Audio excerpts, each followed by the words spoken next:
Removing Mastercard from Facebook page is pretty easy thing to do. Today I'm going to teach you how you guys can remove your Mastercard from your Facebook page.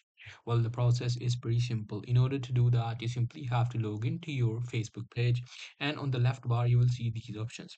Here you have to click on this Ads Manager. It will take you to your Ads Manager page. Now this is what the Ads Manager page looks like.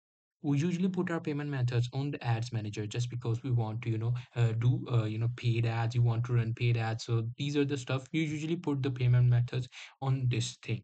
Now in order to delete the payment method, you simply have to click on this gear icon and it will open up settings. Now in the settings you will see a page which will look something like that, and that page should also contain your payment methods option. So you just have to click on this payment settings to open up the payment settings. Now in the payment settings, you will be able to see all of your payment methods that are added. You will easily be able to delete it right here on this page. So that's pretty much it. That's how you will be able to remove your MasterCard from Facebook page. Hope you guys find this video helpful.